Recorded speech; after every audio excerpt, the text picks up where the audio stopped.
Durant tout un week-end de fin août, Clutange a bénéficié d'un regain de vivacité. Bienvenue! On va faire un petit voyage funky. Now it's funky time. Battez tambour, sonnez trompette, Clutange nous a fait voyager aussi bien du côté de la Jamaïque avec du reggae que du côté de l'Irlande ou encore dans l'univers du funk et du groove. I'm gonna be wiping too sweet tonight. Et c'est au son de ces notes et de ces arpèges, auxquels on pouvait d'ailleurs s'essayer, que le public, en un pas de danse country ou hip-hop, fut emmené vers les arts picturales et celui de la BD incisive et réactive. En effet, la culture sans ostracisme fut conjuguée avec beaucoup d'éclectisme lors de l'incontournable manifestation culturelle Vivacité.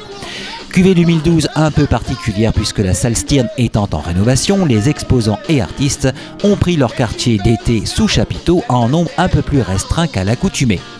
Mais à se produire sur la piste de ce chapiteau Vivacité Clutange, ils furent tout de même plus d'une trentaine.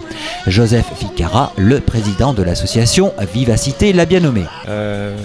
Pour des raisons techniques, la salle n'a pas pu être utilisée. Et on a fait nos expositions sur chapiteau, d'où un nombre inférieur à celui de l'année dernière, qui est de l'ordre de 30 artistes exposants et artistes musiciens, etc. Hors artistes issus de la scène musicale de ces Vivacités 2012, les arts représentés furent des sculptures sur verre, du dessin, des portraitistes, peinture bien entendu et les guests de la BD et de l'illustration de presse. Joseph Ficara. De la peinture, du dessin et de la BD. Donc il y a monsieur Philem Dostock qui est venu cette année pour la deuxième fois et monsieur Manu Prolo qui est un habitué de la manifestation Vivacité. Manolo Prolo venu avec sous le bras son tant attendu dernier opus, Les Beaux Jours reviennent aux éditions Même Pas Mal, dont il nous avait fait bénéficier de quelques planches en avant-première l'an passé. Un roman graphique de politique fiction comme il dit. Comment est-ce qu'on peut appeler ça? On appellerait ça un roman graphique de politique fiction. Donc c'était une place vide à occuper, parce que beaucoup de livres parlaient d'individus, parlaient nominativement de personnages politiques, et là c'était plus le fond du problème. Un fond de problème qui est encore d'actualité, dans le sens où la présidence précédente a détruit le tissu social, et il a instillé des idées nauséabondes. Et les idées, maintenant, elles vont essaimer dans la société. Le synopsis est simple, c'est un professeur des écoles qui est témoin d'une nouvelle élection présidentielle, et des lois à caractère raciste, à caractère xénophobe et extrémistes religieux chrétiens qui sont mises en place. Et donc sont mises au banc tout ce qui peut être minorité ou religion visible, style musulman, rom et même juif, qui se voient mises à l'écart.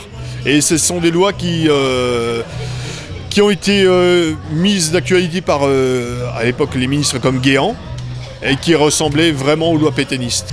Et ce livre, j'ose espérer qu'il restera un outil de lutte contre les idées les plus perverses et les plus nauséabondes qu'on puisse avoir dans la société.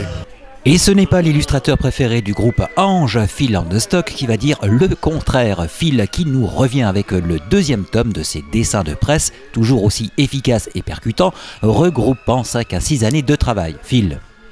Et c'est un peu le même procédé, c'est-à-dire c'est un condensé de tous les dessins de presse que j'ai fait sur les 3-4 dernières années. C'est comment dire, c'est plutôt des faits de société, donc la montée des extrémismes. Il y a un peu deux façons de réagir, c'est-à-dire que tu as le dessin publiable dans la presse régionale où tu réagis immédiatement et tu publies forcément dans la presse, il faut que ça paraisse très vite. Tu as les sujets un peu moins régionaux mais qui m'interpellent, donc ceux-là sont, comme tu disais, dans un coin de ma tête et travailler, publier plus tard dans le bouquin, quoi. Et justement, à propos de recueil de dessins, Phil prépare le volume 3, peut-être à compte d'auteur, sa maison d'édition ayant fermé. Venant de mettre la clé sous le paillasson, comme beaucoup de maisons d'édition, éventuellement un tome 3, mais ça serait, à ce moment-là, ça serait plutôt à compte d'auteur et en circulant sur les salons et dans les manifestations diverses, quoi.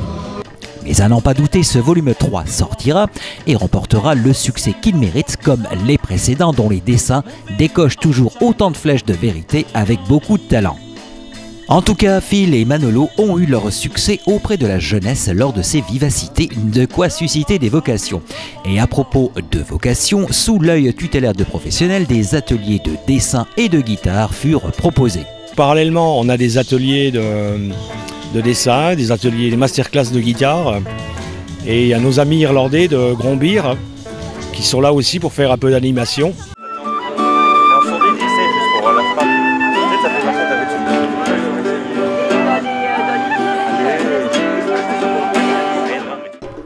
Et à propos de musique, poursuivons sur les arpèges du programme du samedi soir qui oscilla entre funk et reggae, et entre les deux, l'association Djidjimé de Sarreguemines qui avait fait goûter au public les rythmes africains au son de ses djembés. Le programme d'aujourd'hui, c'est Pepe Pino Pepperoni à 18 h. Ensuite, on a un groupe de funk des années 70-80 qui s'appelle Groove Tracks. Et un groupe de reggae qui s'appelle Social Jawork aux alentours de 22 h.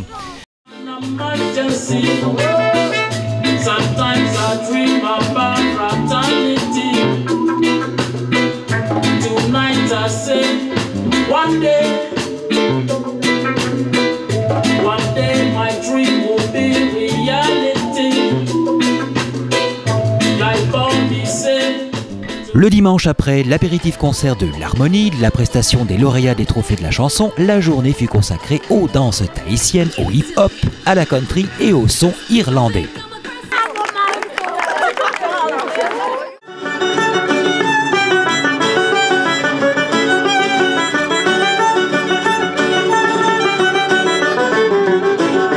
Vivacité 2012 aura séduit le plus grand nombre, même si le bilan n'est pas encore établi. Nul doute que l'association organisatrice remettra le couvert l'an prochain avec un menu tout aussi attractif. On attend le bilan de cette manifestation et voir un peu de quelle manière on peut gérer.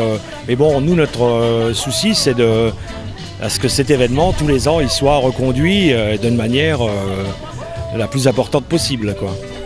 Bref, cette année à nouveau, Vivacité Clutange aura atteint son but et aura fait voyager le public vers des contrées culturelles, artistiques et musicales les plus diverses qui auront enrichi le plus grand nombre.